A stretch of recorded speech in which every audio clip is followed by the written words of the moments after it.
Thanks for coming. Thank you. Thank you all for coming. Appreciate it. Well, all right, winter's here now. We could feel that today, right? We could feel the cold weather getting there.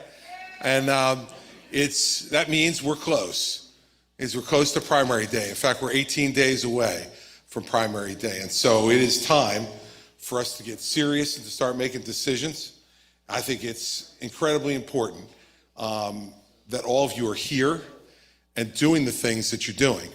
And participating in something like this is part of what this tradition is all about in this state. It's for people to be going to multiple of these events and to be listening to the candidates directly, for the candidates who give you the opportunity to do that, and to make sure that what you do in the end is make the best decision that you can make with your vote, because it's one of the most precious gifts we get as Americans, is to be able to have the opportunity to vote for who our leaders are going to be. Add to it what you all have here in New Hampshire, which is most unique. And you get to decide first. You're the ones who are the presidential wine tasters of America. Right? You're the ones who get to cull the field for everybody else. And it's always been, in the more than 100-year history of this primary, important.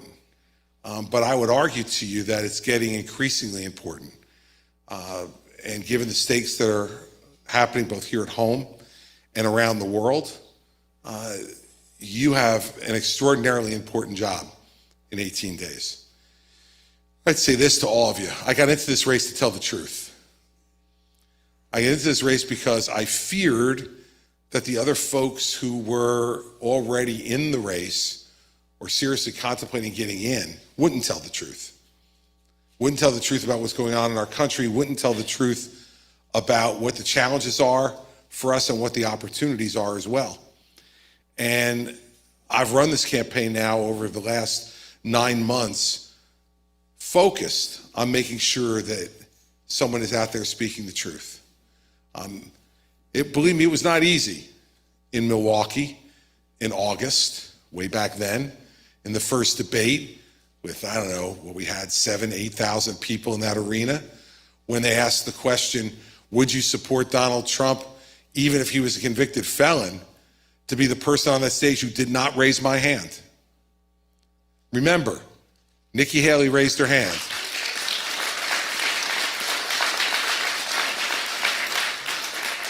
Ron DeSantis raised his hand.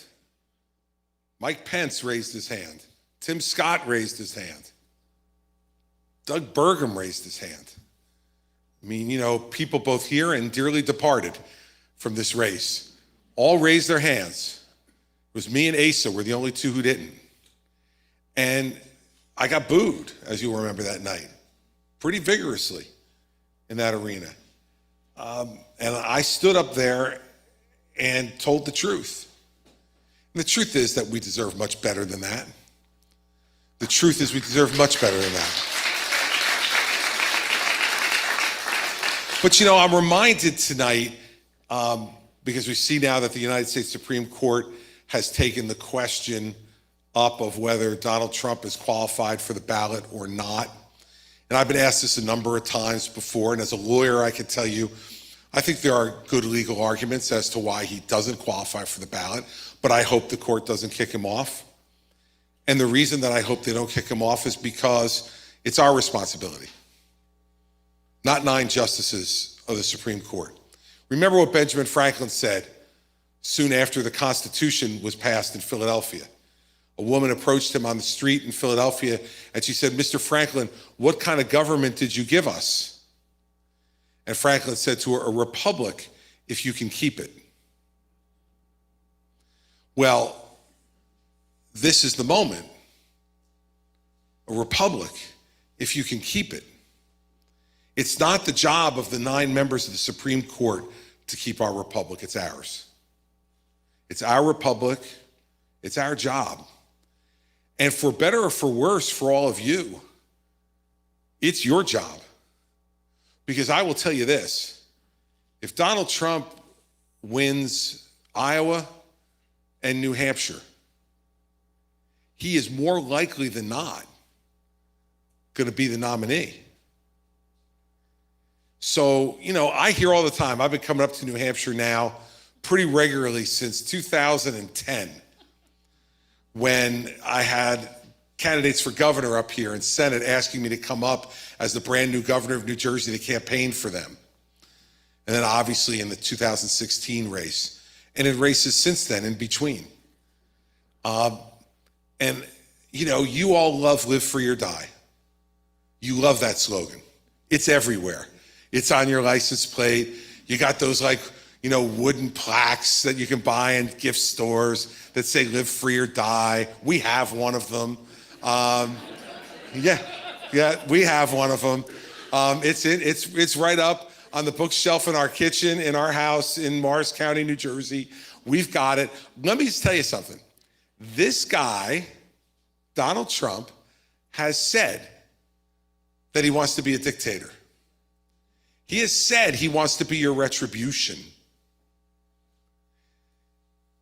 If you all in New Hampshire support him for a third time, because you voted for him in 16 in the primary, and you voted for him in 20, well, unfortunately, you're saddled with it, babe. You're saddled with it. And you vote for him in 24, live free or die sounds like bull to me, right? Because this guy doesn't want you to have freedom. This is the guy who said about President Xi in China, he's brilliant, he's great because he rules 1.4 billion people with an iron fist. Imagine that an American president would actually say something like that, would speak admiringly about someone who is a murderous communist dictator, who restricts what his people can hear and what they can say, who sends people based upon their religion to concentration camps. The Uyghur Muslims in China are sent to concentration camps and worked to death. This is a guy he says is brilliant and straight out of central casting. Central casting for what? A horror film, in my view, but to him, this is something that's positive, that's good, to be admired. Putin, too, another guy to be admired. The way you know that you're an opponent of Vladimir Putin and an effective one in Russia is you turn up dead. How about the general who dared to challenge him? And all of a sudden, by some mystery, the guy's plane crashed. The guy who opposed him and then moved to Great Britain and wound up poisoned on a street in Great Britain and dying. This is a guy Trump admires. So, look, it's not easy to be the guy who is saying these things out loud. But the country has to start to listen, and if they don't, we're going to wind up with what we deserve. Well, hell, man, I take Franklin's words seriously. A republic if you can keep it. And that means you got to be willing to fight for it. And what our campaign's been all about is we want to fight at core for what the republic really means, which is freedom and liberty for every citizen, regardless of where you're from, regardless of what you look like, regardless of how you got here. You're an American. You deserve to be treated with respect no matter what.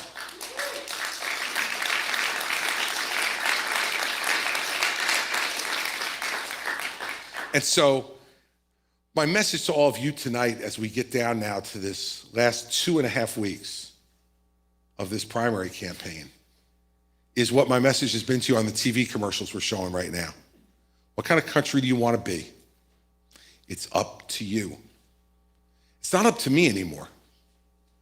In these last 2.5 weeks, I'm not going to say anything new or different. I mean, I could make some stuff up if you like, but I'm not going to do anything new or different. You know where I stand. I've been talking to you directly, eye to eye, face to face, and answering your questions directly for 9 months now. So don't count on me to pull some rabbit out of a hat here to amaze and confuse you in the last 2.5 weeks. It's up to you. You got to decide whether you're going to take this seriously or not. Now, by being here tonight, I know all of you do, because you don't come out here because you had nothing better to do. You're out here because you care about your vote, you care about this country, you care about our party, and you want us to be the best we can be. But for all of us in this room, it's not enough. We have to take this out of this room. You know, one of the great explanations of a phrase that we've all heard that I've ever gotten was from a Lutheran minister who once explained to me the phrase singing to the choir, preaching to the choir. All right, we've all heard that. And we've heard it kind of in a derogatory way, right? Like he's just preaching to the choir. And this minister said to me, I plead guilty to preaching to the choir. He said, I preach to the choir every Sunday. I preach to the choir every day of my ministry. And he said, I preach to the choir so they'll sing. And what he meant was that the word he was sharing, the word of God that he was sharing, wasn't meant to stay inside the church. It was meant to be given to us to go out and sing about it outside of the church, to take those values, those principles, those beliefs, and spread them to our neighbors, our friends, our coworkers, our family. In the same way, I know I'm preaching to the choir here. If you're here, you already care. But I think our job over the next 18 days is to go out and to talk to people about why you feel the way you feel. Whoever you support, whether you leave this town hall tonight supporting me or whether you leave it supporting someone else, I want you to go out there and do something about it. Not just vote, but get others to vote, get others to care, get others to believe. That's when a republic is vital. That's when you can feel the blood running through it. And that's what we have to get this country back to. We are too angry. We are too divided. And anger and division create exhaustion. And an exhausted people can't be a successful people. And so this fight is not about defeating anyone. It's about revitalizing the country. That's what it's about. And that's what my campaign is about. Not about defeating any one person. Yes, I know I have to beat Trump to get there. And I'm going to try to do that. And that's what I've been trying to do. But that's just the first step. Then you got to go beat Biden. Then you've got to go and unite the country. That's the challenge. And that's, to me, the exciting part. This is the stuff you have to do. Once you get there, that's the exciting part. And that's what you should be thinking about, with all due respect. Who's the person who can best unite this country? Who's the person who is willing to spend the political capital they'll have to spend to talk to everybody, regardless of where you're from, regardless of whether you're a Republican, a Democrat, or an independent, regardless whether you're from a city or you're whether from a farm. It doesn't matter. America's America. And that's why I ask in the commercial I'm running, what kind of country do we want to be? That's what this election's about. Look, your choices are pretty obvious. And if you want to continue to be an angry, bitter, backward-looking country, I couldn't recommend anyone to you more than Donald Trump. He is angry, he is bitter, he is backward-looking, and he'll continue to be even worse. If you want to try to turn that page, it's not going to fix itself. We have to fix it. The Supreme Court's not going to come in and save us. We're going to have to save ourselves. And that's what this is all about. And I'm counting on you to do it. I'll do everything I need to do. But ultimately, I can't even vote up here. So I got to count on you to do that part of it. And so what tonight should be all about is what all these things should be about, in my view, which is you get to ask questions. And unlike most of the other town halls you've probably ever been to, I'm going to actually answer your question directly. I'm going to actually tell you exactly what I think. And whether you nod your head when I'm saying it or you shake your head when I'm saying it, I'm going to say it. I'm not going to try to be cute. I'm not going to give one answer here and another different answer on TV.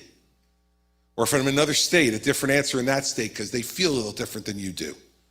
No. You get the same answer every place. And some days you'll like it and some days you won't. But you'll know it. And if you talk to anybody who lived in New Jersey during the 8 years I was governor, I guarantee you they will say, I always knew what he was thinking. I didn't always like it, but I always knew what he was thinking. I didn't always agree with him, but he did what he said he was going to do. And I think that's the most you can ask from a leader. The last piece is to listen. And that's why these town halls are so important too, because after every one of them, I learned something.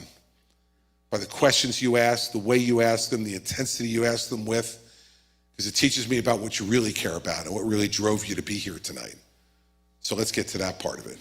Enough talking from me, at least about the speech up front. Let's give answers to questions. So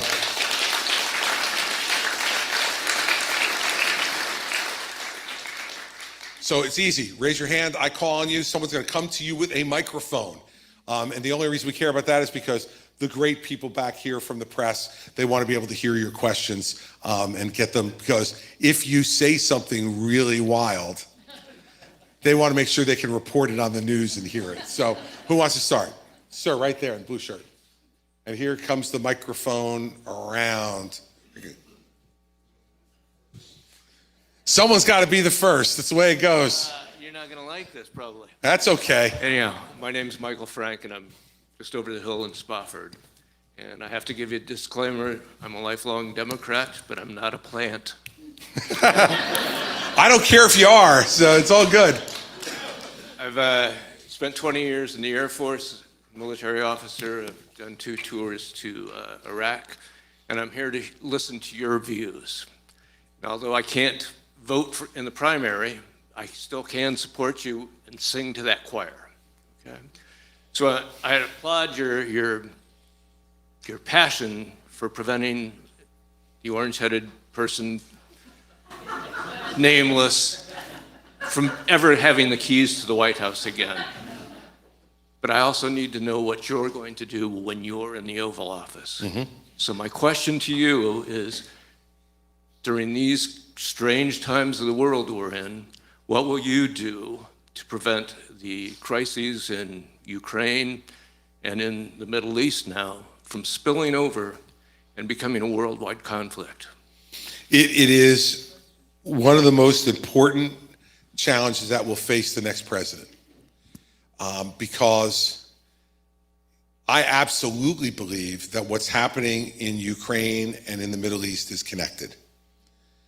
And I believe that as Russia continued to lose more and more men, more and more equipment, and it became clear that they weren't going to take Kyiv in a week, as Putin said when it started, that they needed a distraction because the world was too united against them.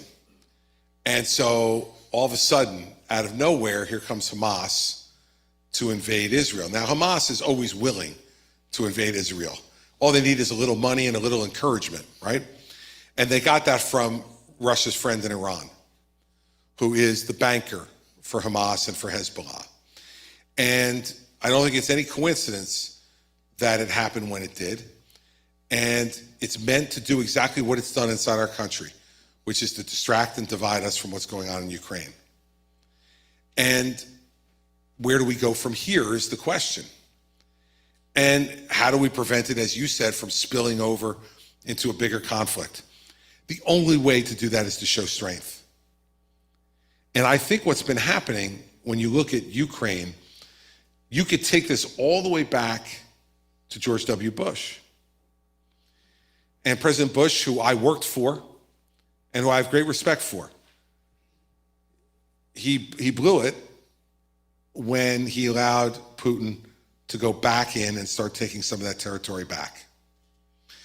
Then Obama came after him and permitted Crimea to happen and didn't send any defensive weapons to the Ukrainians in response to that.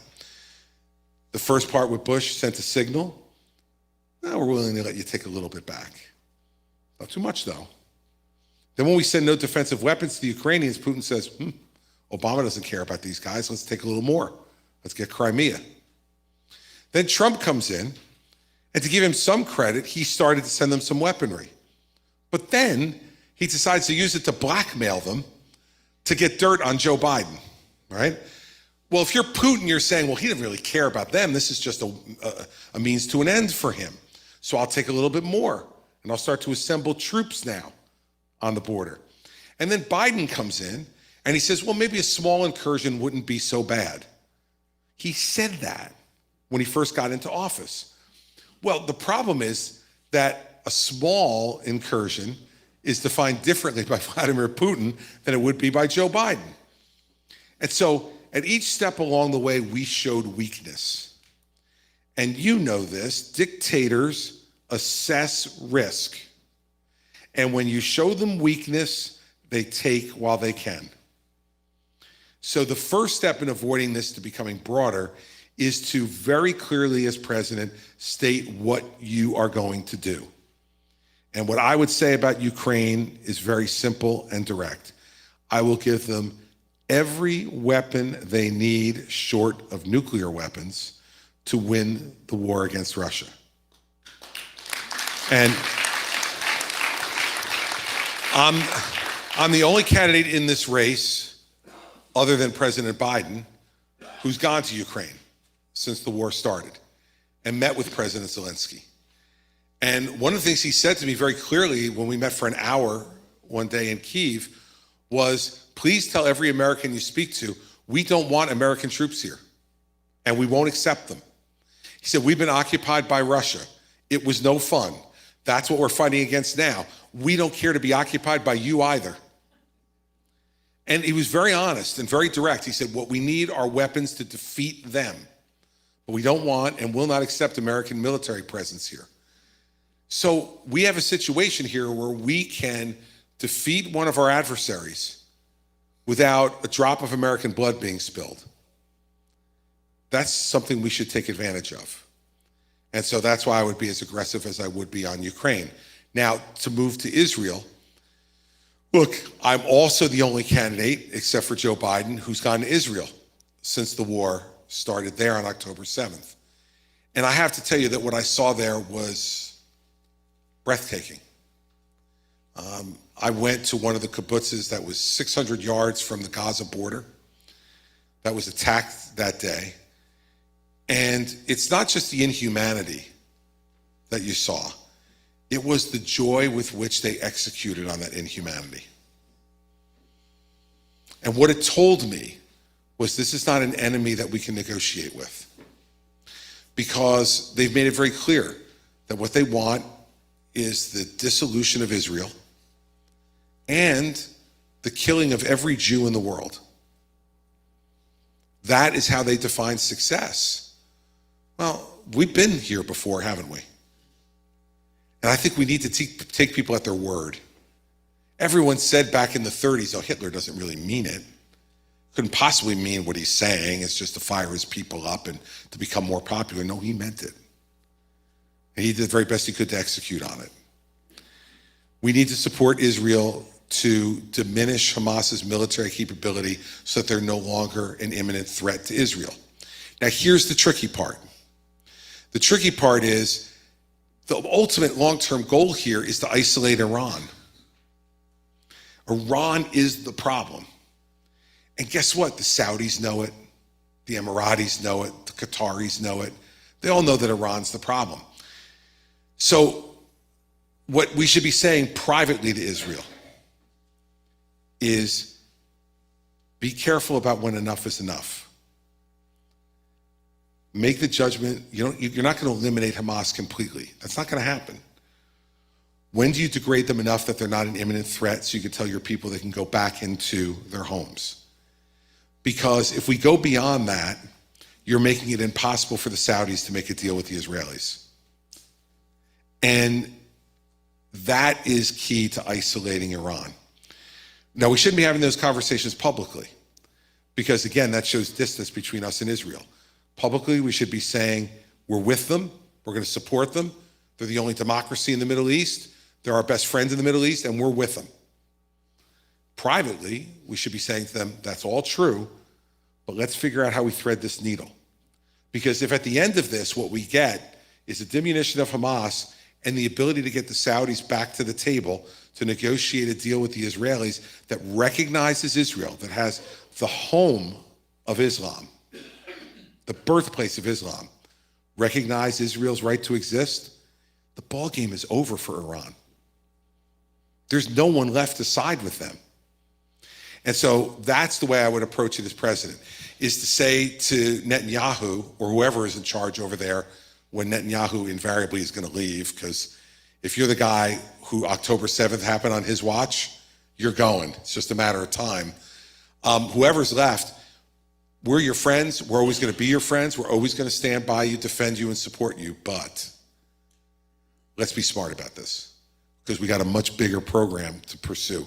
Because the way to stop the spread is to make Iran irrelevant. Iran is the one who wants to spread conflict through the Middle East, the same way China wants to spread it in Asia, the same way Russia wants to spread it in Europe, and the same way North Korea wants to be a player with China to do it in Asia. Those are the four legs of evil in the world right now. Keep our eye on that ball, show them strength, and let them know that the United States is going to stand by our friends when we say we are. We do that, I think we'll be able to calm the world, and that's what I would intend to do.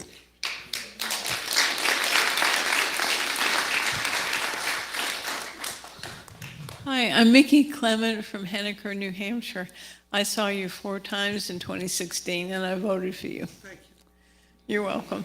My question is, tell us what you will do about rebuilding the pipelines, rebuilding the wall, stopping DEI, all of this stuff that's going on, defunding police. What will you do? So let's take all 4 of those in order. I would use the Federal Energy Regulatory Commission to make sure that natural gas pipelines get built from Pennsylvania to New England so that your only choice is not home heating oil to heat your homes in the winter, but that you have natural gas, which is abundant in Pennsylvania and in parts of New York, but very much in Pennsylvania, to get that here. And in terms of the pipeline, whether it's the Keystone pipeline or any of the other ones, I think it's a good thing for us to be importing oil from Canada. Canada's a friend, and we should be having free and open trade on all things with Canada and Mexico. We live in the greatest neighborhood in the world, and we should acknowledge that every day. We were just talking about some pretty ugly neighborhoods. You know, I know you border Canada. I don't think any of you are waking up in the morning going, what's Trudeau doing? Is today the day he's sending the troops down here to New Hampshire? You know, we're not worried about that. But let me tell you, every morning they wake up in Israel worried about that. Every morning they wake up in Ukraine worried about that. Every morning they wake up in Taiwan and South Korea worried about that. And so we need to exploit those relationships and make sure that we're supplying our friends in Europe, us in Canada and Mexico, all of whom have abundant energy, should be supplying it to Europe, not the Russians. Don't make them dependent on the Russians. Let them be dependent on their friends. So that's what I would do on pipelines. On the wall, look, please do not fall for this again, okay? 8 years ago, I was on that stage when he said, I'm going to build a big, beautiful wall, and Mexico's going to pay for it. And I said at the time it was baloney, and people believed him.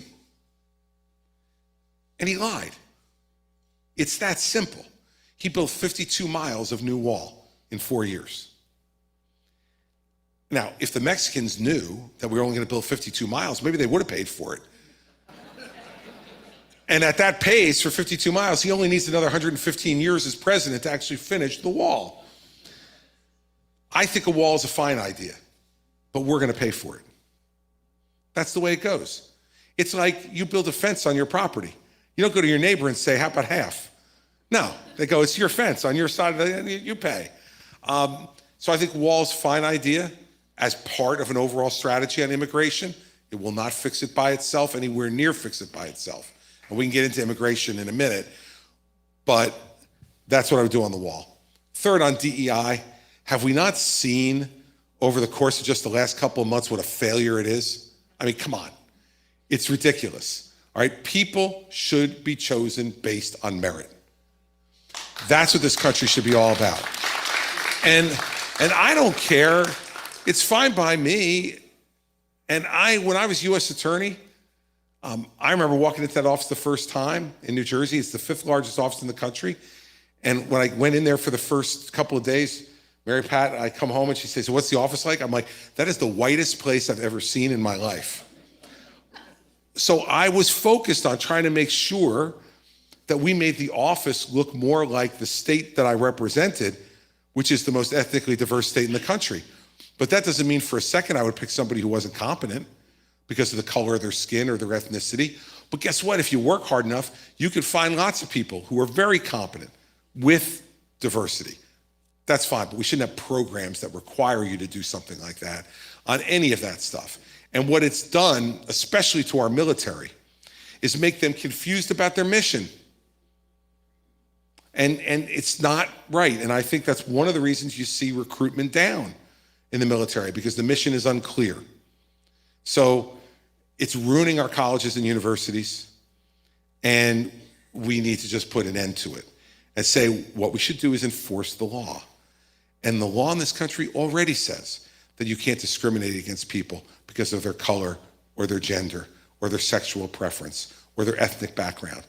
And so let people of quality come forward with all those backgrounds and let them be hired. And if they're not hired because of that, then those people should be sued and forced to do the right thing, but not with some government program that says you got to hire somebody only for that reason.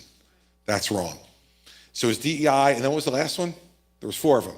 Yeah, the pipelines, the wall, DEI, and there was a 4th one. Oh, defunding police. Well, okay. I'm a former prosecutor, so I think you know what my answer on this is going to be.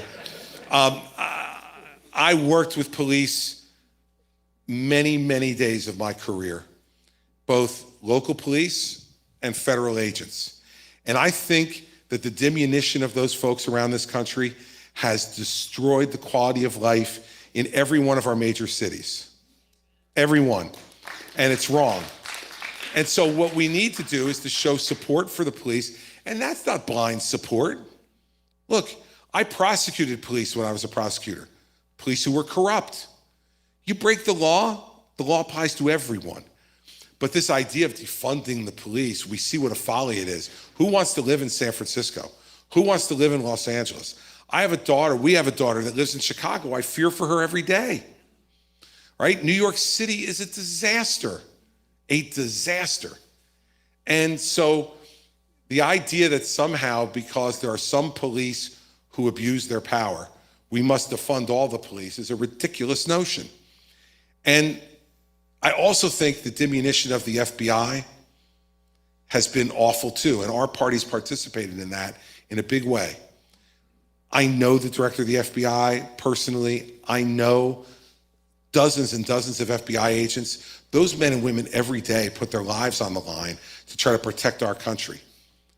And the fact that you got idiots like Vivek Ramaswamy who are saying he'd fire 75% of the FBI, yeah, just what we need is to fire 75% of the FBI. I mean, this guy really needs to just go back to Harvard, because that's where his attitudes belong, is a place like that. So I would be someone who would appoint an attorney general who would support law enforcement officers who do their jobs. And that's what we need to do. And when I became U.S. Attorney, John Ashcroft was the Attorney General, a really good man. And he said to me, this is your job, Chris. Enforce the law every day without fear, favor, or partisanship. That would be the direction from me as president to my attorney general and to every law enforcement officer who would work under me as president. Enforce the law every day without fear, favor, or partisanship. We get back to that, our country will be safe again, our country will be secure, and our country will have justice. And that's the job of law enforcement, is to ensure that justice is done. So that's what I would do on those 4 things. Thank you for asking. She's coming right behind you with the microphone. There you go. You got it. Hi, my name is Len Gleish. I live in Keene, and I also live in New York City. I would like to know what it is that you would do to what you said that the president must do when he comes into office, which is unite the country. What are the things that you would actually do? We're very at each other's throats right now, and somehow we have to resolve that. Look, I think a lot of the anger in the country is rooted in the fact that government has gotten nothing done for more than a decade. That, like, they take a victory lap when they don't close the government. Somehow that's an extraordinary achievement. That they passed another continuing resolution, not a budget, a continuing resolution not to close the government. I think that the frustration that people feel is rooted in the fact that they don't think government hears them and what they believe the problems are, and they're not solving anything. So they say, what the hell are you doing? And the anger gets higher and higher and higher. So I think the first way to fix it is to start accomplishing some things. Now, how do you do that? I was governor of one of the bluest states in this country. In fact, we haven't elected a Republican to the United States Senate in 51 years. It's the longest streak of any state in America, longer than California, longer than New York, longer than Illinois, us. So it was a tough place to be a conservative Republican governor. But what I decided to do right from the beginning was to reach out to the other side and say to them, look, I went to see the Senate president, who's a Democrat and the head of the Iron Workers Union. So another shy and retiring guy like me. And I went to see him before I even got sworn in, after I was elected. I said to him, Steve, look, we got a choice to make. I said, we can yell and scream at each other and fight and make headlines for 8 years. He said 4 years. I said, no, 8 years. I turned out to be right. I said, or we could put touchdowns in the end zone. I said, now I'm willing to put touchdowns in the end zone. I'm willing to make deals with you to do that. And I promise you that I will always tell you the truth. And if I make a deal, I will always keep my word, even if the deal turns out bad for me. But only if you'll do the same. The 10 seconds he took to decide that question were the most important 10 seconds of my governorship. And he stood up and he put his hand out and he said, let's put touchdowns in the end zone. Now, it wasn't that we didn't fight for 8 years. We had plenty of fights. You know, one morning, a Sunday morning, I went and got the Sunday paper at the bottom of my driveway. I opened it up, and the headline was Sweeney, his name was Steve Sweeney, : I want to punch Christie in the head, was the headline. That was not one of our better days. But we committed to each other that when a deal needed to be made, we would get into the same room with each other, and whoever was being unreasonable, the other one would just say one sentence: touchdowns in the end zone. That was our code word to each other. I tell you that story because that's what you're going to have to do in Washington. We got to get back. Well, look, that's what this whole conversation is about tonight. So if I give that answer about all of them, my wife will throw something at me. But what I'm telling you is, we've talked about immigration. Immigration has to be fixed. And the reason it hasn't been fixed is because both parties have dug their heels in and said, we're not going to give in on anything that we don't agree with. My job as president is going to be to bring those two sides together on immigration. And what we need to do, in my view, is we need to go to a merit-based system of immigration. We have 6 million open jobs in this country. 6 million open jobs. Every time we've had that kind of labor stagnation in this country, the way we fixed it is to bring immigrants in to fill those jobs who knew how to do it. That's the way my great-grandfather got here. He was a stonemason in Sicily, and they were building New York City, and in 1901, he came here because they were looking for stonemasons. and he got a ticket to come here. And my grandfather, his son, was born on the boat on the way over, because my great-grandmother was 9 months pregnant. And she says, you wouldn't let him go to America by herself. No chance. So she got on the boat and she gave birth on the boat. And my grandfather told me the proudest day of his life was a day he doesn't even remember. He was 4 days old when they got to Ellis Island. And they made him an American citizen when he showed up there. And we can't let those stories stop. So we need merit-based immigration. We need E-Verify so the employers know, are they hiring someone who's legal or not? So that the employer gets treated fairly and the employee gets treated fairly. But here's the thing. To do that, we're going to have to give the Democrats something, because they don't want to do either of those things. So maybe it's something on Dreamers. Maybe it's something on Path to Citizenship. But we're going to have to give something to them if we want to get to a solution. That's what I mean about putting touchdowns in the end zone. How about on debt? Democrats know just as much as we do that $34 trillion in debt is unsustainable. They know it. But they don't want to be the person, like when he said, oh, I have to be the first question, right? It's never comfortable. They don't want to be the first one to say, here's what we need to do to fix the problem. I had the same problem in New Jersey. I inherited an $11 billion debt on a $29 billion budget. And it had to be balanced in 5 months. I came in January. The end of the fiscal year was June. So I went out and made the first move and said, I'm impounding $2 billion in spending under my emergency powers of all kinds. And the Democrats went wild. They called me a dictator and Attila the Hun and all this stuff, including my friend Steve. So the next morning when I got to the State House, we were pulling in, we parked next to each other. We were pulling in at the same time.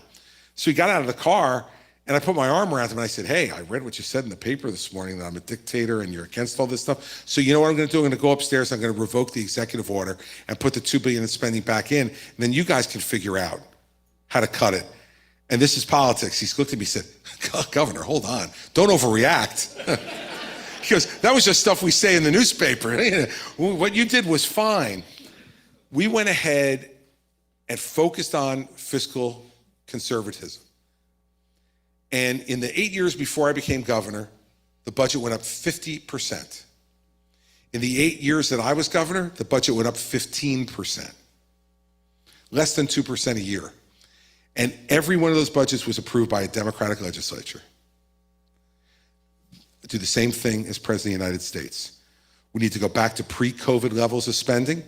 That'll take $1 trillion off the deficit immediately. Just go to pre-COVID levels of spending. And then I do zero-based budgeting. That means, and it's what I did in New Jersey, you go in and every department starts at zero, not where they were last year, at zero, and justify every program that you have. That way I eliminated 832 programs from the New Jersey budget in my first year. And we balanced the budget without raising taxes. Now, that also made me wildly unpopular. My popularity went from 55% to 38%. That's what you have to do as president. You got to be willing to take that hit. Ultimately, what happened? We got fiscal discipline for the next 7 years because they saw that I was not moving and I wasn't scared by the fact that I had become less popular. And what happened 3 years later? When I was up for re-election, I got 61% of the vote in the blue state. So those are just two examples of the way you put touchdowns in the end zone. Pick big, important, consequential issues. Not the small stuff, the big stuff.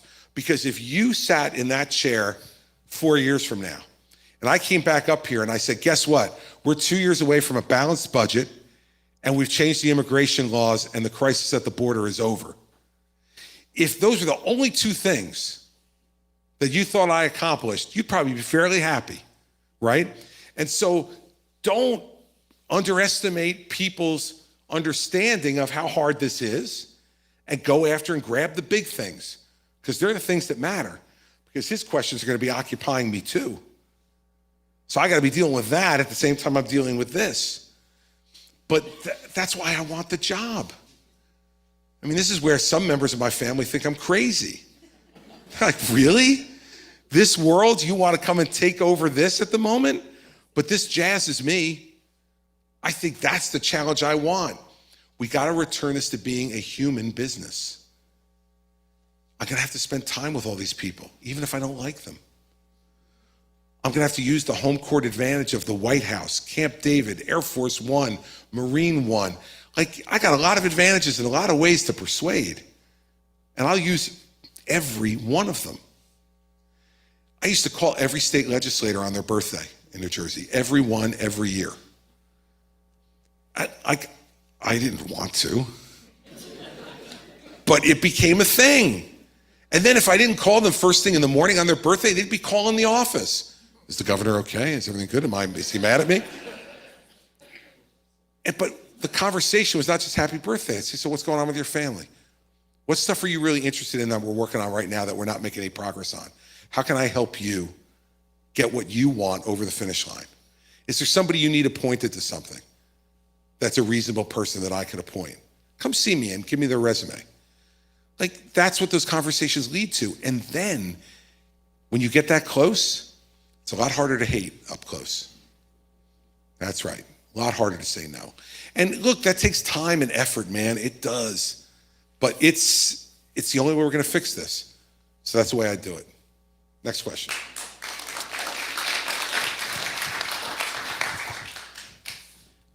With the U.S. national debt surpassing $34 trillion, a lot of people are worried about the state of the economy, and it's one of the biggest issues that people tend to vote for on polls. And so I was wondering, if you were president and you had theoretical control over the spending of the United States, how might you manipulate the U.S. spending pie chart in order to help fund the projects that you would like to see, while also lessening our spending to help with the debt issue? Look, part of the answer is what I was saying to him, which is you go back to pre-COVID levels of spending. We increased spending during COVID astronomically, right? Now, we had to in some respects to keep our economy afloat, to keep people who couldn't go to work fed and housed and all the rest of it. Okay, but that's long over. I mean, I know there's still people who are getting COVID now, but it's nowhere near the crisis that it was 2 or 3 years ago. So why are we still spending the same amount of money? It's crazy. So part of the way I would use the powers of the presidency to manipulate that is go back to pre-COVID levels of spending. Second way, though, is that when you go to something like zero-based budgeting, you got to make hard choices. And some of those choices are going to be unpopular.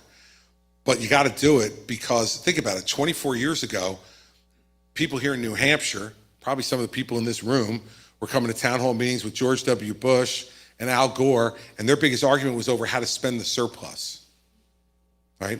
Seems like forever ago, but it actually happened. And the fact is that we can get back to that, but it takes discipline to do it.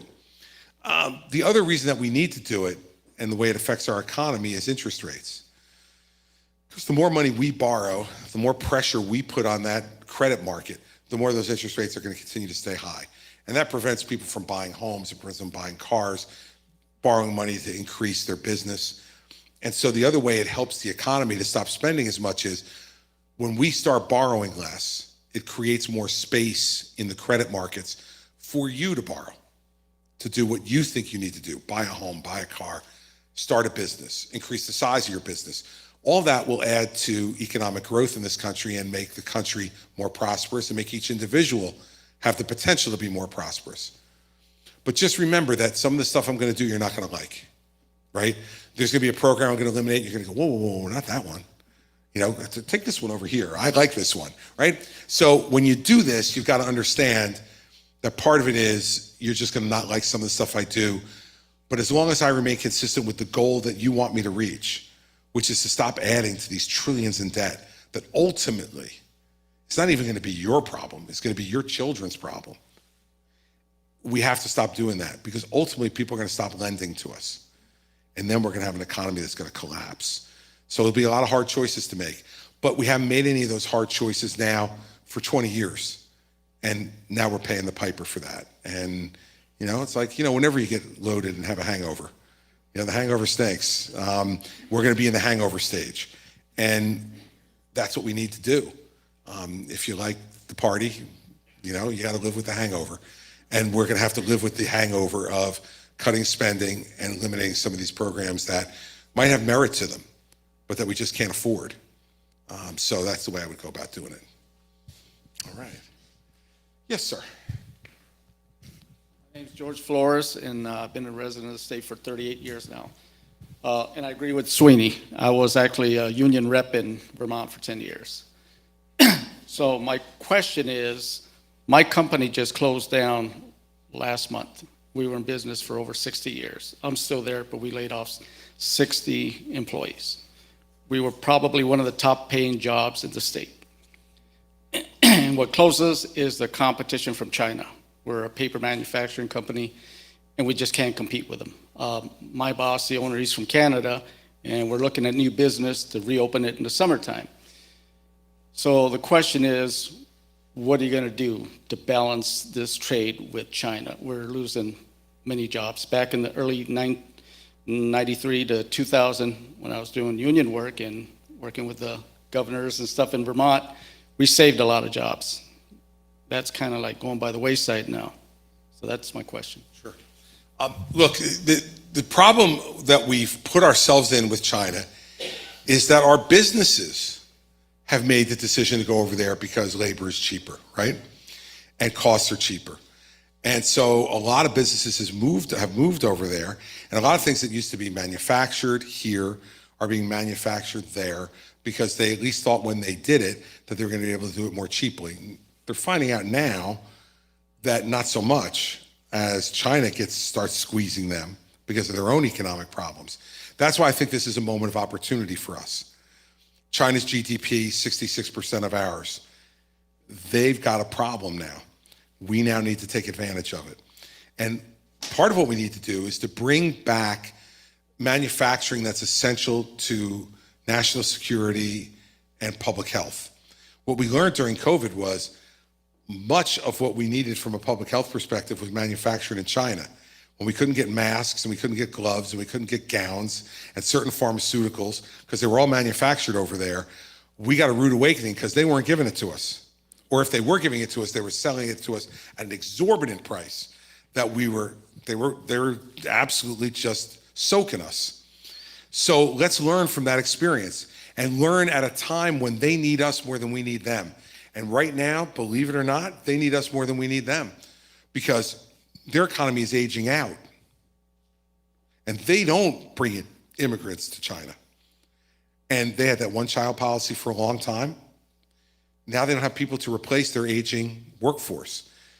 So they need our help. So now's the time for us to negotiate different deals with them in ways where we can say, no new American investments going over there unless you change some of these rules that affect companies like yours, technology, in terms of the way they steal our intellectual property.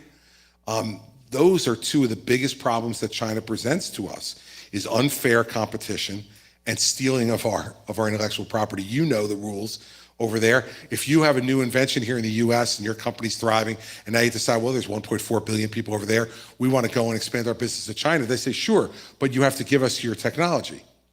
And then lo and behold, what happens is 6 months later, there's a Chinese company selling your technology. That's got to stop. And now that we have the leverage to do it, we should.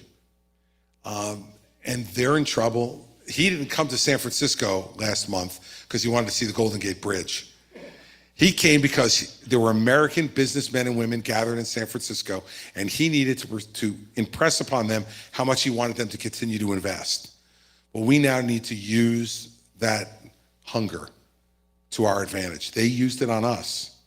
It's time for us to turn it around, and that's what I would do as president, and make real deals that we can enforce. You know, Trump made this trade deal with China, said it was the greatest deal of all time, right? Just on agriculture alone, we could go through all of them. It's underperformed on everything. But the Chinese have only bought 40% of what they said they would buy from our farmers under this trade deal. So a trade deal on paper is nothing if you don't enforce it. And so we have that moment. We need to have it enforced, and we need to have somebody who knows how to do these things. And it's pretty clear that running the biggest government the world's ever known is different than running some golf courses. Yes, sir, right there. I'll come over to you. Hi, Governor. How are Hey, you? good.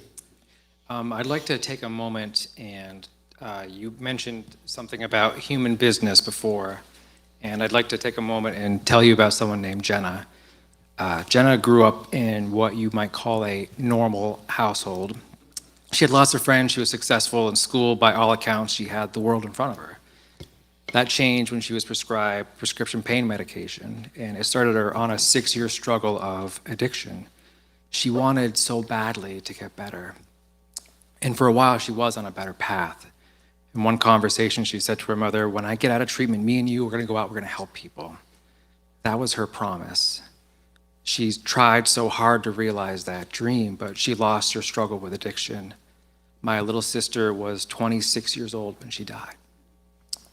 Our family picked themselves up, joined with the community, and we worked to create a new model that challenges the stale, failing national model for substance use.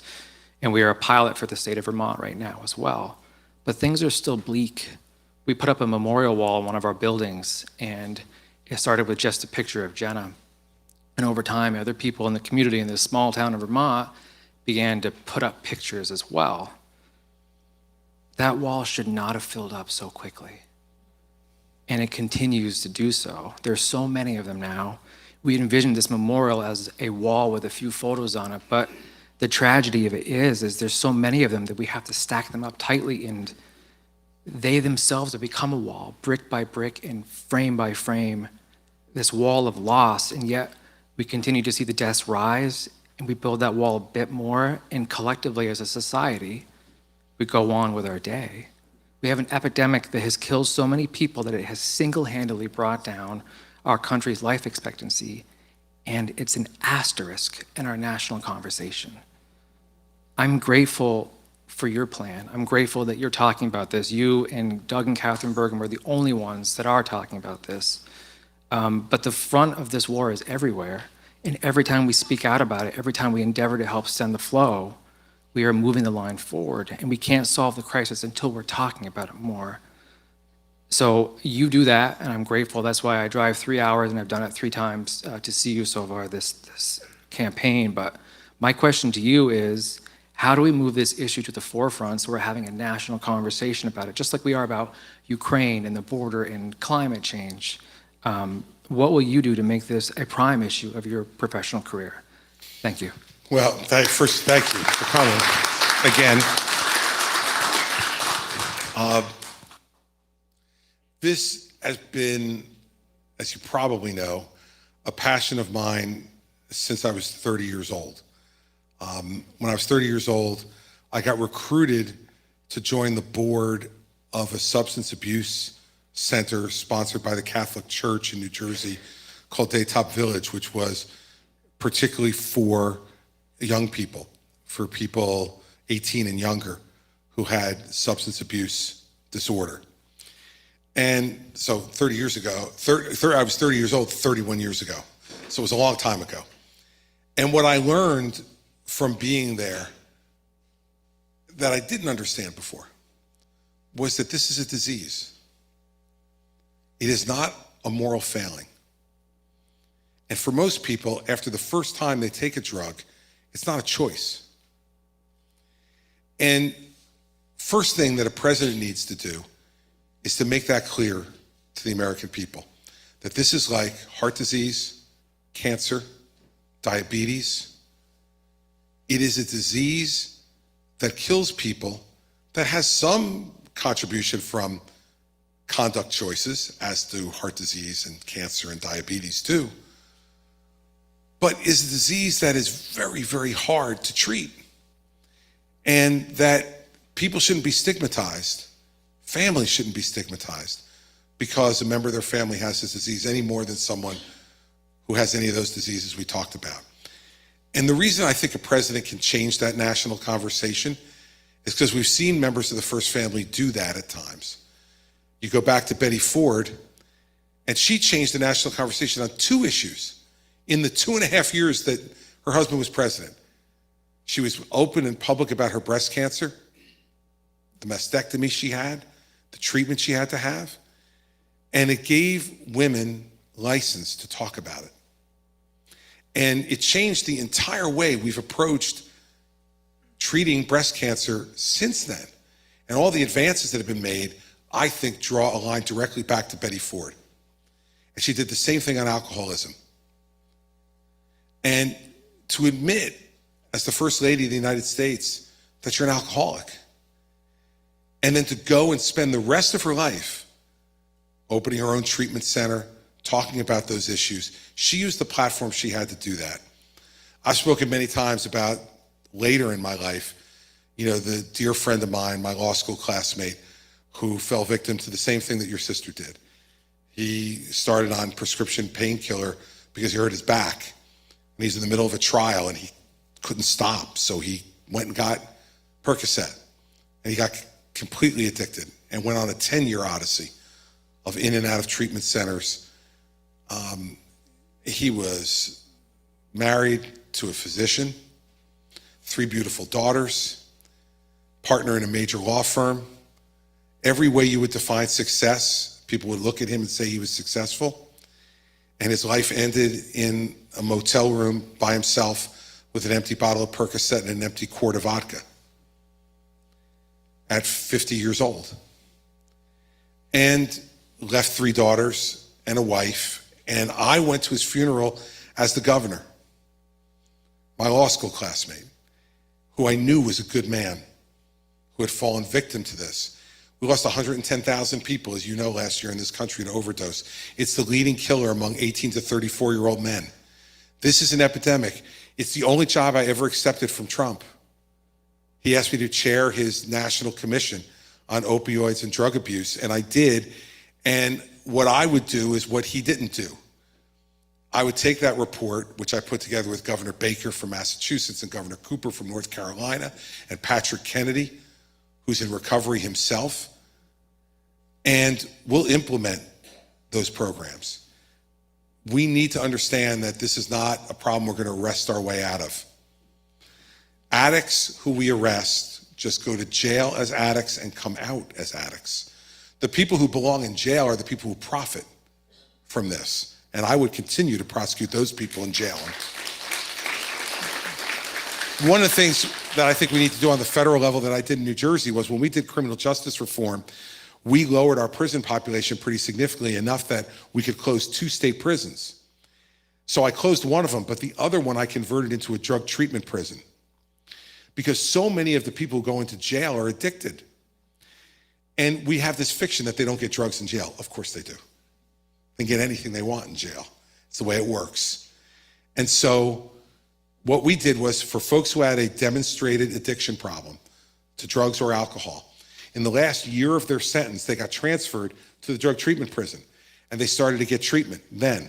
And if it was an opioid situation, they would start to get medication-assisted treatment. By the end of their year there, we would qualify for them for Medicaid if they qualified before they left, give them their Medicaid card, and give them their prescriptions for their first 3 months of medication-assisted treatment, so that when they left, they could continue their treatment without all the bumps that happen for someone who comes out of prison. That program has reduced recidivism by those folks by 40%. Every one of those lives is a gift from God that deserves to be saved. And so the way I would approach this is to talk about it just the way I spoke about it now, and to do it regularly as president, and to go and visit treatment centers as president, and let people know that if a president can come and stand here, you should have one of these in your neighborhood. If a president's willing to say it's a disease, not a moral failing, then maybe people will listen. And what we need to understand is that this one kills indiscriminately. It doesn't matter what your race is, your ethnicity, your socioeconomic status, your educational background. It kills everyone. And that's why I think we actually have a chance to do it, because it's not isolated in one particular population. It's everywhere. And so I've spent the last 31 years of my life working on this, with some success and some personal failure. That friend of mine, when he was in one of his places of sobriety, he had lost his job at the law firm. And so I hired him. in state government and said, okay, we're going to get you back on the road here, start this job, get your resume re-going, and then stay here for as long as you like until you're ready to go and get another job that you want. So I hired him, and about 7 months later, his boss asked for a meeting with me. He came to see me and he said, look, I found your friend asleep at his desk. And when I opened the drawer, he had an empty half-gallon of vodka in his bottom left-hand drawer. What do you want me to do? And I said, fire him. Nothing more I can do for him, fire him. So he went back and fired him. And my friend called me and said, I can't believe you had me fired. And I said to him, we have to deal with this.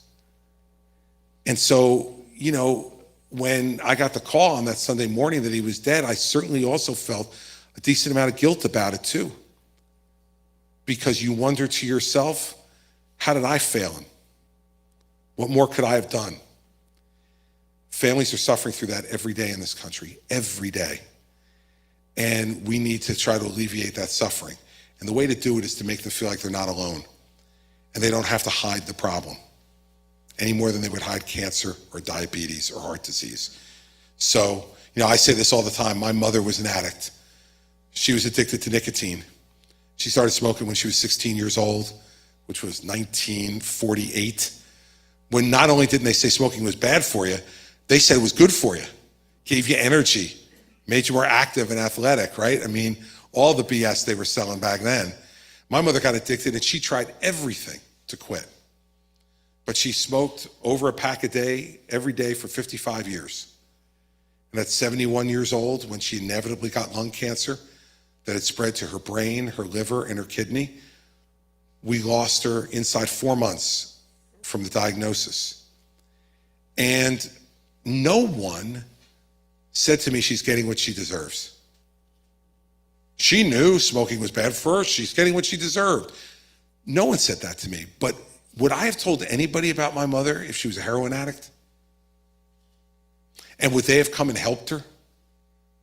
Would they have consoled her? I don't think so. And it's because we make a differentiation between those two, and we've got to stop doing that. So I can't express to you enough how badly I feel about your loss and your family's loss. But the only way that I can express it is by doing something about it. And you can count on the fact that if I'm president, I will.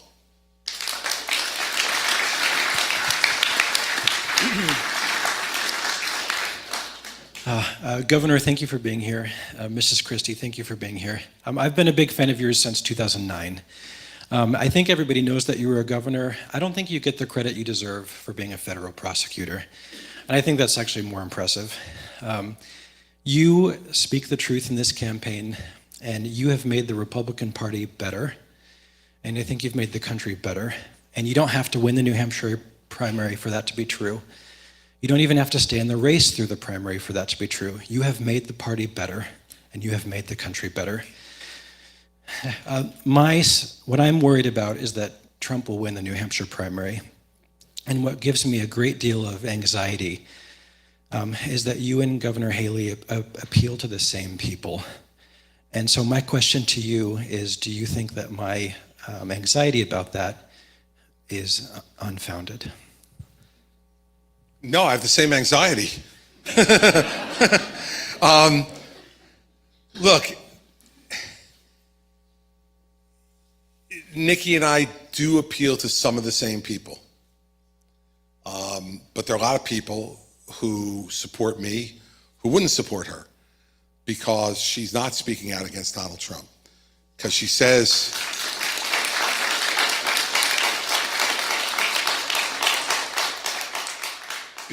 he was the right president at the right time.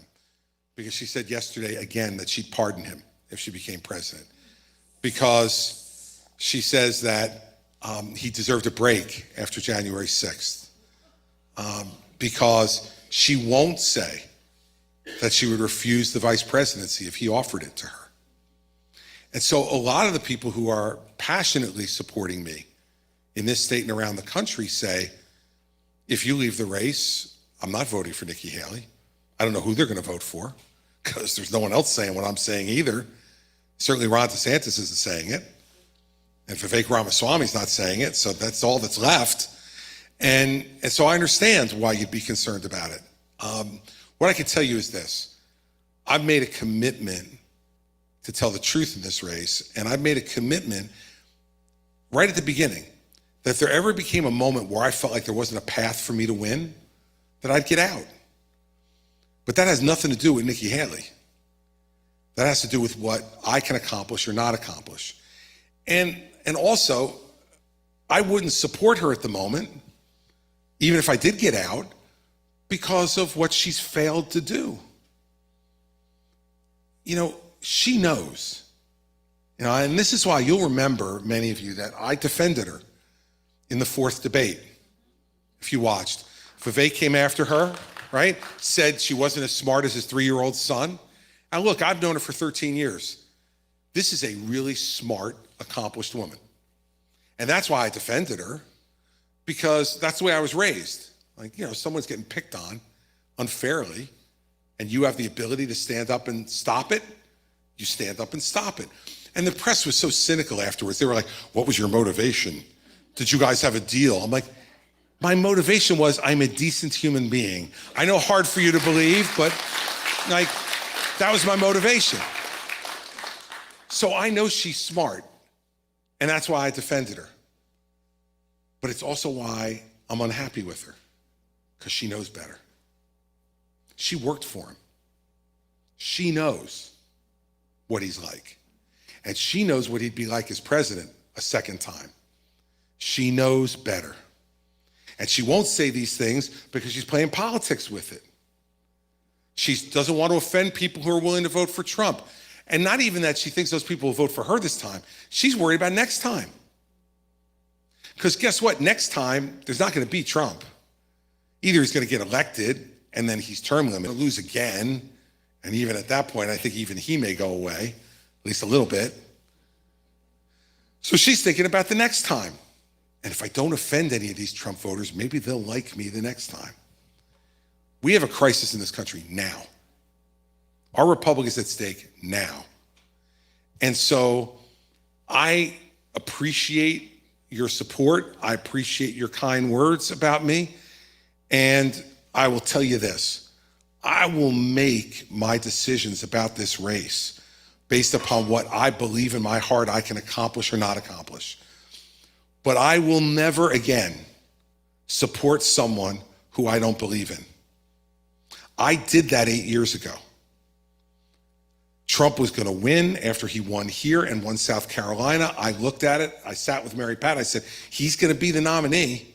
I don't want Hillary Clinton to be president. We've known Trump at that point for 15 years. I could try to make him a better candidate and a better president, so I'm going to go with him. I ran against him. I didn't want him to be president, but I'm like, okay, well, this is the choice it's going to be.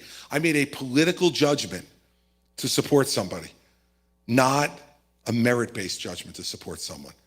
It was a mistake then, and it would be a mistake now to do that. And you get to make that mistake once. Because you make it once, people say, okay, well, he made a mistake, we forgive him. You make it a second time, they go, it wasn't a mistake. This is a pattern now. So I don't disagree with the premise of your question, that we share some similar supporters, because we have similar backgrounds, and for some reason people think, we agree on Ukraine, we agree on Israel, so there's some things that we agree on. But the most important issue in this race is Donald Trump. There is no more important issue than that. Because if we don't defeat him, then all the things we're talking about here tonight are not going to get done. So if I ever did get out of this race, whether it's before New Hampshire, after South Carolina, after Michigan, whenever it could be, whenever I came to the conclusion that I didn't see a path to me winning, she has to earn my support by what comes out of her mouth and what's in her heart, not just because she's the only one left standing against Donald Trump. Because what I learned from the Trump-Clinton race was picking between two bad alternatives doesn't make the one you pick good. Just means you picked the one you thought was less bad. I've done that once. I'm not doing it again. And by the way, on the prosecutor thing, I'll just tell you, you're right. It was the best job I've ever had in my life. I loved being governor, but the best job I ever had was being U.S. attorney for 7 years, because every morning the only thing you had to do was wake up and figure out, how do you make justice happen? That's a pretty damn good job, and I loved doing it for 7 years. It was great. My man, she's gonna come up behind you. Thank you, Governor Christie. Good to see you. Good to see you too. First and foremost, I just want to say I really appreciate that you were always willing to take the hard questions, and so thank you for that. President Biden held a speech today on the eve of January 6th, and here's a part of what he said. Donald Trump's campaign is about him, not America, not you. Donald Trump's campaign is obsessed with the past, not the future. He's willing to sacrifice our democracy, put himself in power. Do you agree with President Biden? Thank you so much. Sounds like I could have written it.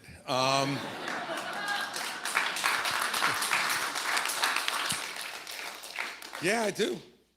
I do. And you know, you've asked me questions before where I've agreed with Biden when he deserves credit, like when he went to Israel right after the war started. That was a courageous thing to do and a smart thing to do. And I analogized it to when Tony Blair came over here right after September 11th. And you all who were old enough to remember that may remember him sitting up in the gallery in the House of Representatives in a black suit with a black tie, mourning the loss of his allies' citizens. And I thought to myself, what an amazing moment of leadership and friendship. And I think when Joe Biden went to Israel right after they had been attacked and stood with the Israeli government, it was a great moment of leadership by President Biden. He deserves credit for it. There's lots, as you know, that I disagree with him on, but when he's right, he's right. And on that speech, at least that section that you read to me, yeah, I would have said that. I probably have come close to saying that over the course of the last, number of months. And the fact is that points out the way I would act in response to your question, right? You just had the first test. Now, I don't know, but I'm pretty sure that if this were at DeSantis town hall, or this were a Haley town hall, he probably wouldn't have gotten asked that question, for sure, because they would have screened them beforehand, and they already know he's a bit of a pain in the ass, so she wouldn't have called on him, right? No, that's what they think, not what I think. I called on him, knowing what I was gonna get, or at least suspecting what I was gonna get. But when a Democrat deserves credit, I give them to them. In 2012, when Hurricane Sandy hit my state, it was 8 days before the presidential election. I know that. And I knew Barack Obama was going to want to come and visit. And my staff said to me, you gotta be careful. You were the keynote speaker for Mitt Romney at the convention. You're his biggest surrogate. You've raised more money for Mitt Romney than anybody else in America. And now, 8 days before the election, Obama's going to come here. And I said, yeah, and we're going to welcome him. Because our state just sustained the second worst hurricane in the history of this country. We lost 346,000 homes in 24 hours. And the President of the United States wants to come and see it and help us. I'm going to be there to welcome him. And I did. No, I didn't hug him, by the way, wise ass. I shook his hand. And angry, hostile members of my own party called it a hug because I also gave him credit for having done the right thing and not looking at me and saying, well, he's the governor who's supporting Romney and who's been running around the country beating the bejesus out of me. Why should I go to New Jersey and help them? No, he didn't do that. He got on the plane and came. And he could have been just as angry with me as I was with him about his policies, but he put his job first, and I was going to put my job first. And, at the end of the day, that's what we take an oath to do. And so when Biden does something good, I'm going to say he does it good. When he does it bad, I'm going to say that too. And we should be judged on the totality of what we do. And I wouldn't do anything different if I had to do it again in Sandy. Now, I'll show you. You stand up because we're friends now, okay? I want to show you exactly what it was between me and Obama.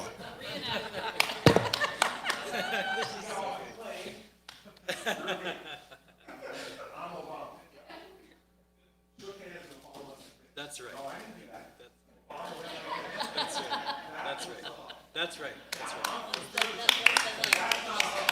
That's right. That is no hug.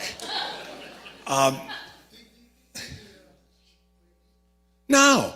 I think he cared about the fact that my state had been destroyed and he wanted to come and see it for himself. Now, did he know by coming there that he would look like a bipartisan leader?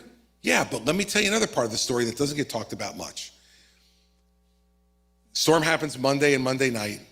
Tuesday morning, Obama calls and says, I'd like to come tomorrow. Is that okay? I say, yes, Mr. President. Where do you want to meet? Atlantic City Airport. Great, I'll meet you there. Our staffs will work on the details. Great.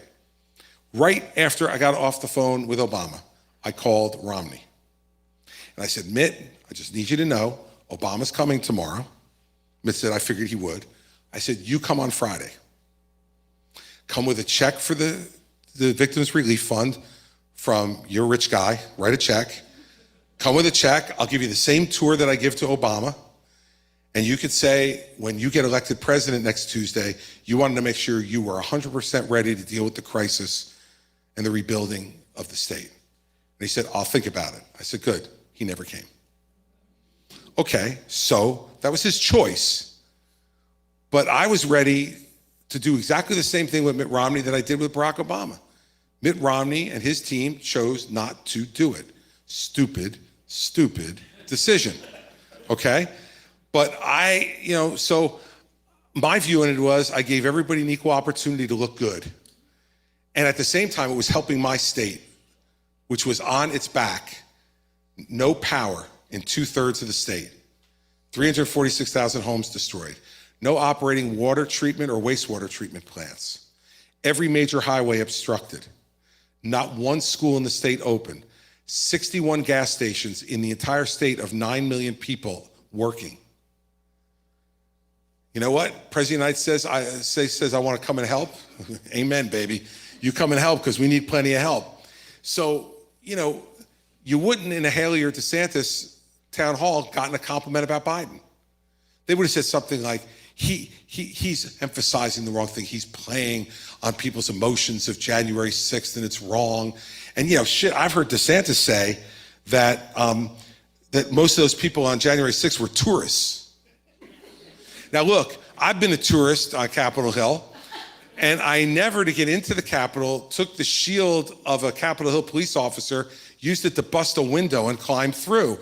I just went through the door and went through the metal detectors, So, this is the nonsense that they're willing to go through to bend the knee to Trump. And, we saw Tom Emmer, the number 3 leader in the House of Representatives, came out yesterday and endorsed Donald Trump for president. I've known Tom Emmer for 14 years. I campaigned for him in 2010 when he was running for governor of Minnesota. And he's a really good man. And I have no idea what he's doing. He ran for Speaker of the House, and Trump sent out a social media post to everybody saying, don't vote for Tom Emmer. He's an awful human being.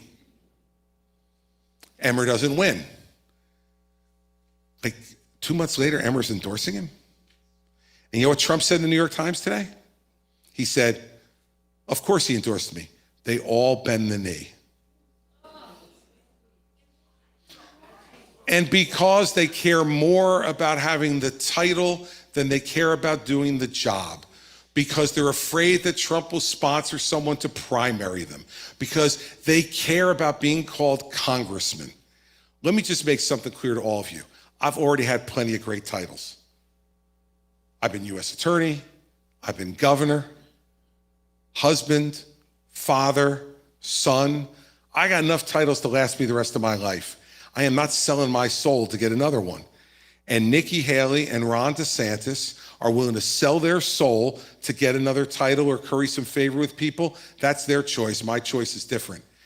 And you should think about who you want sitting behind the desk in the Oval Office making those decisions. Someone who's willing to sell their soul, or someone who's willing to stand up and take the heat that I took in 2012 because I was decent to the President of the United States of America when he came to try to help my state.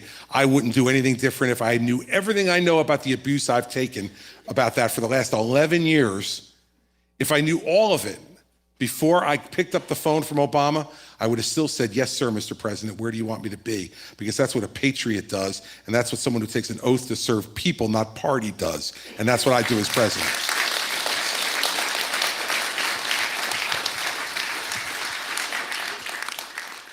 Hi, my name is Margaret Fitzgerald, and I know you've touched on this a little bit already, but I just wanted to ask you, we're in an age with such a lack of bipartisan cooperation, so I was wondering, how do you feel with your experience, how do you feel like this has affected the country? Like, what are some of the negative effects, and how do you plan to make a dent in this so that we can get stuff done?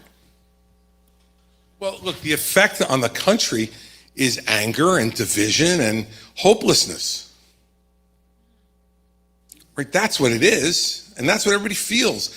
And anger, division, and hopelessness leads to exhaustion. And exhaustion leads to inaction and complacency. And this feeling that I can't do anything to change it.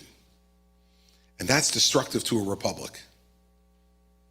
And so that's what it does. I've talked about all the things that I would do to try to make the country more bipartisan and together, so I won't repeat all those things. But what I will say to you is that in the end, we cannot cave to exhaustion. I'm not saying we're not right to feel exhausted. Probably are, after everything the country's been through the last number of years. But we can't give into it. You know, there's that old saying, right, that like, you know, a small group of people determined to make a change can change the world. And the question is, how do you know? And the answer is because it's the only thing that ever has. It's the only thing that ever has. And it can start here. It can start here in this state in 18 days. Or it can't. And that's up to you. Like, in the end, I really am very content with the idea that I can't do any more than I'm doing. I'm here every week. I'm out 3-4 nights a week here. Then when I'm not here, I'm out in all these other states raising money so I can afford to come here, right? And there's nothing more I could do. And I absolutely feel invigorated by it because I'm trying to make a difference in my country.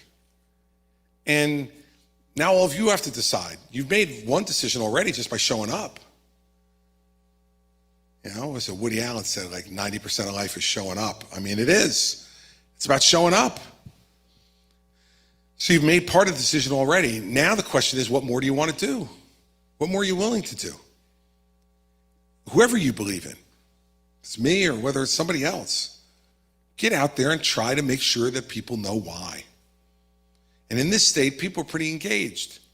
So you won't have a hard time getting people to talk about it, especially, God, we're going to be inundating you people over the next 18 days with TV commercials and appearances and all the rest of that. And you can be ready to be rid of us by January 23rd. But up until that time, you got to decide what role you want to play. And beyond this, for someone like you, of your age, as compared to mine, you got a lot of road ahead of you. And you decide what kind of American you want to be and what you want this country to be. And don't think it's beyond your capacity to make it that way. You can be part of it. You can be part of making it that way. So I feel really, really empowered and invigorated by the challenge. And there are days when it is a bit of a bummer, no doubt. But nobody ever said it was going to be easy. And this country isn't designed to be easy. It's designed to be hard.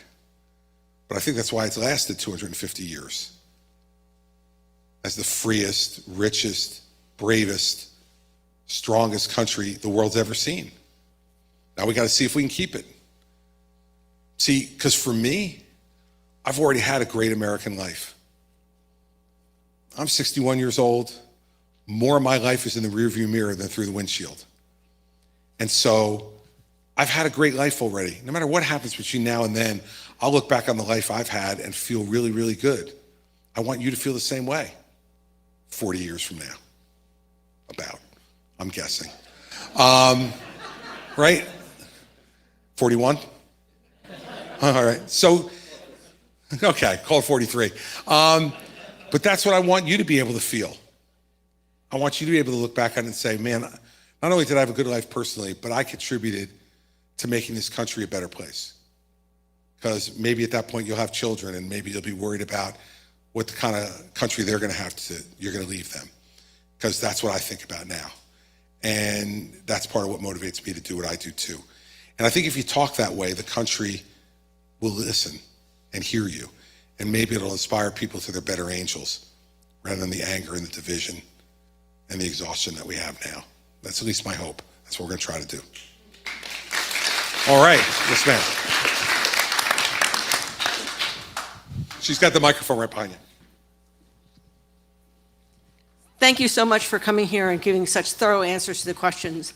There are many issues where when you talk to people, there's a whole continuum of where people fall out on them.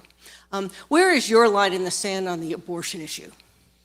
Well, let me first start by telling you that I'm pro-life personally, and I've always believed that every life was a precious gift from God. And in the same way that, I answered his question, I think that every life is a gift and deserves to be saved. Now, that's my personal opinion. Emotional and difficult issues abound in this race, but none more emotional or difficult than this one. None more personal. For 50 years, conservatives have said, Washington, D.C. shouldn't be making these decisions. Washington, D.C. took these decisions away from the people, and that's wrong. People should make these decisions. That's what conservatives have said. I've said it. Now, all of a sudden, we get the Dobbs decision from the Supreme Court, and they say, you know what? You're right. It's not the federal government's job. And now we got a bunch of people in my party and in the other one who are saying we should have some national law on abortion. And I want to make it really clear. If I were president of the United States, I would not sign any ban on abortion at the national level. I believe that the state should make these decisions and the people of the state should make these decisions. So here in New Hampshire, you should be able to vote on what the law should be. And in New Jersey, they should be able to do that. And in Wyoming, they should be able to do that. And yeah, we're going to wind up with different laws about abortion in different states. It's no tragedy, okay? I would much rather have you making that decision than these jokers in Washington, D.C. Because now it's not the Supreme Court anymore, it's Congress. And every time Congress changes, the law will change. So when the Democrats have it and they're in control, we'll have, like we have in New Jersey where the Democrats are all in control now, abortion up to 9 months. Then you'll get a set of Republicans who'll be in charge, and then you'll have a 6-week ban on abortion. And it'll go like this. And how are women in this country supposed to be able to make these decisions when the laws change back and forth depending on the parties? And the fact of the matter is that I don't even know these guys could figure it out. I mean, it's the same jokers who took 3 weeks to pick a speaker after they fired one. You'd think once you fire somebody, you'd have somebody else in mind, right? Or they held up 400 military promotions over this issue. When those men and women earned those promotions, the people in uniform needed that leadership, and they held that up over this issue. You want to put the issue of life in their hands? No thanks. So I think as president, you need to make it very clear. This is a state issue, and the people of those states should make the decision. And I'm willing to live with whatever decision you make. Look, in New Jersey, it's 9 months. That offends me, personally. Okay? I got 2 choices. Work to try to change the law, or move. But if it's a national law, where am I moving?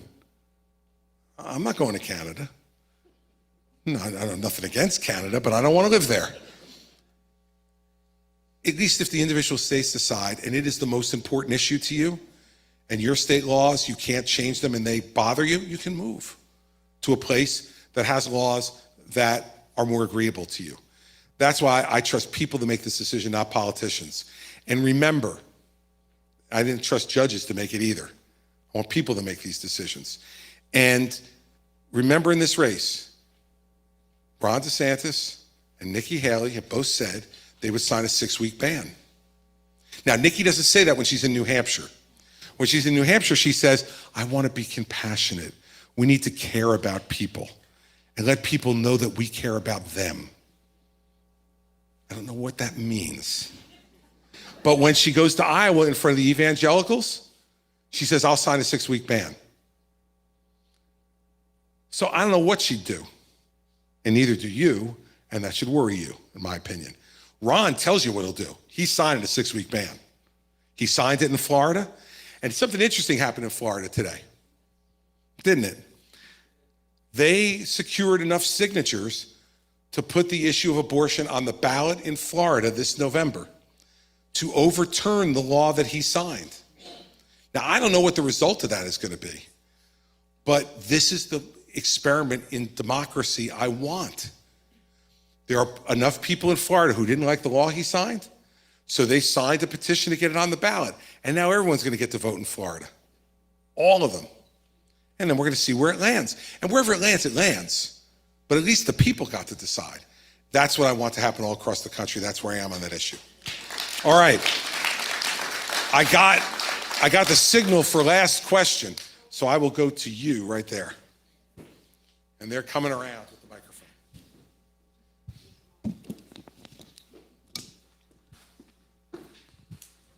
So you said last night that if it came down to a Biden-Trump ticket, you would abstain from voting. We both know that only one of those candidates wants to demolish democracy. We both also know that Jersey is a blue state and it's probably going to vote for Biden if It he's is. on the. Yeah, it will vote for Biden, I guarantee you. Yeah. Especially if Trump's the nominee. But if you were the single deciding vote in that election, it's a hard if. I'd vote for me. You also said you wouldn't do that last night. Last night they didn't say I'd be the single deciding vote. They just said I would be writing myself fair. in Okay. like a fit of ego. If you had that kind of choice, how can you say that you stand for the best interests of the American people and still abstain? Yeah, here's why. Because I think there's little difference between someone who is temperamentally unfit for the presidency, which I believe Trump is, and someone who I think is now physically and mentally unfit for the presidency, which I think Biden is. And so I can't answer a hypothetical like if I had the deciding vote. I mean, that one's just a ridiculous question with all due respect, because I'll never have the deciding vote. I mean, if I had the deciding vote, if I did, I'd have to make a choice. But I don't have the deciding vote, and I don't have to settle for one of those two. And also what I said last night was, maybe there's going to be a third-party candidate. I think there will be if it's those two. From everything I've read about the No Labels effort, they've said they will put a candidate on the ballot if it's Trump and Biden. And so there may be a third choice to pick from. I can tell you this, my mentor, when I was elected governor, the National Governors Association assigns you a mentor. My mentor governor was the governor of West Virginia, Joe Manchin. I got to know him really, really well. Let me tell you, Joe Manchin would be a really good president. And, I like him a lot on a personal level. I don't agree with him on everything. And he wouldn't be my first choice. But if you then said to me, of those three, who would you vote for? It would be a lot easier. So what I said last night was, if it's just Trump and Biden, I'm not voting. But I also said last night, I don't know if there's going to be a third choice. And if there were, I would give every consideration to that third choice, because I don't want to not vote for president. I've voted for president every year of my life, going back to my first vote in 1980 when I was 18 years old for Ronald Reagan. And it's a proud moment to get to vote for president. But it would not be a proud moment for me to vote for either one of those guys. We deserve something better than 160 years old combined age from our two candidates, okay? Now, my kids tell me that when I say that, I am ageist. Guilty. I'm ageist. It's too damn old on top of it. It's too old. This job is hard. And with all due respect, I've known Joe Biden for 40 years. Mary Pat and I went to the University of Delaware. We got to know him when we were students at the University of Delaware. He is a good guy. I like Joe. I really do. He's a good person. But he can't hit the fastball anymore. And it's just the way it is. Age affects everybody ultimately, and it affects different people at different pace and at different ages. I'm sure my dad is watching the live stream tonight. He's 90. He still drives. He's totally with it. He's watching the live stream tonight, and he's got a 74-year-old girlfriend. It gives hope to everyone, okay? But my father has no business being president of the United States. Despite all those great attributes of his, no shot I want him within 5 miles of the White House. Age does matter. It does. And so that's the reason I gave the answer I gave last night. And what I'm trying to do here over the next 18 days is make sure that you don't have to make that choice between Trump and Biden.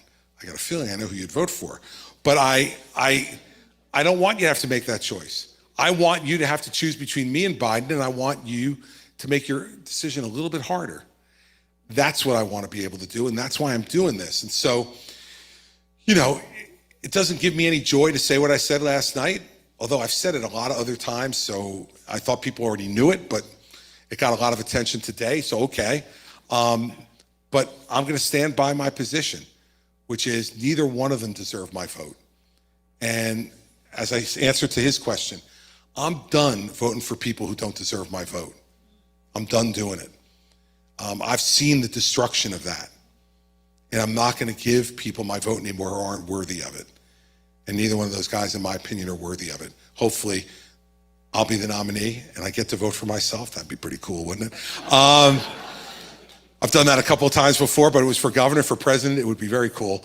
And if it's not me, hopefully it's somebody that I can support. And by the way, I said this yesterday too.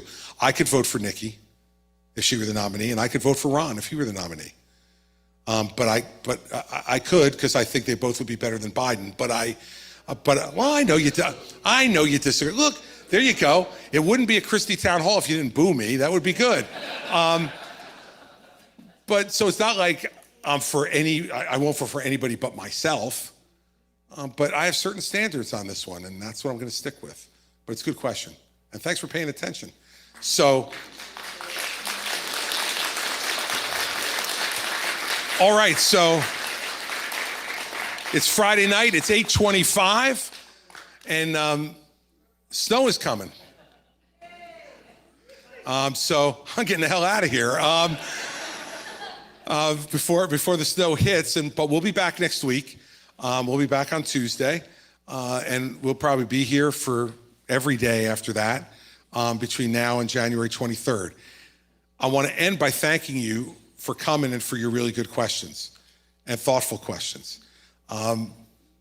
This is what this process is supposed to be about. And this is why you're all so special. Because of where you live and the fact that you show up. Because you get to do this like nobody else in the country gets to do. Maybe Iowa a little bit, but you guys get to do it at closer range than anybody else in the country. You know, if I win this thing, and many of you have probably had this experience already in your lives, you've lived in New Hampshire for a long time, you're going to be able to tell people, oh, yeah, I was like this close to the president. Yeah, I know him. We're tight. We took pictures together. He signed things for me. He came to my house. You know, you get to do things that nobody else in the country gets to do or say. With that comes a responsibility to do it right. Don't do it just by default. Don't believe whatever the polls tell you. Believe me, if the polls were right, Hillary Clinton would be in her second term. Okay? If the polls were right, Barack Obama would have never been president of the United States. He was going to lose to Hillary Clinton in 2008. If the polls were right, Mitt Romney would have been the nominee in 2008. John McCain was dead and buried when he came here to New Hampshire. And you guys revived him. And he became the nominee. It's your call. Don't let anybody tease you into anything else. It's your decision. And I'm here because I want your vote. You know, I spoke to President Bush a few weeks ago, and he was giving me advice about the race, and he said, remember something. He goes, don't ever end one of those town hall meetings without asking for the vote. He goes, people want to be asked. He goes, I know you assume that they assume that you want the vote. That's why you're there. Don't do that. Ask for the vote, man. You got to ask for the vote. And he was that emotional about it. And I said, yes, sir, Mr. President. I appreciate the advice. And he goes, yeah, why would anybody listen to me? He goes, I only won it twice. So I'm listening to you, Mr. President, and I need your vote. I want your vote on January 23rd. And I want you to know that if you give me the privilege of being the nominee, I will run a race against Joe Biden that'll be on the merits, on the issues, and I will beat him on the merits and on the issues, not on anything else, not on what happened yesterday, but what we both want for tomorrow. And if I get the honor of being President of the United States, you're going to know what I think every day. And I'm not going to stop doing this. I'm going to come back here as president. I'm going to do town hall meetings because I did over 150 of them when I was governor. And I love doing it because it kept me in touch with what people really thought. And I think you can get isolated as governor. I can't imagine how isolated you get as president. So that's the kind of president I'm going to be if you give me the chance to be it. And you all are going to be the ones who help to make that decision. So 18 days to go. Today's pretty much over, so we're down to 17. And let's make sure that you talk to as many people as you can to encourage them to be a participant, to go and vote on the 23rd, and to make a difference. If you do that, I think we're going to do just fine. And I appreciate your time tonight very much. Thank you for having me.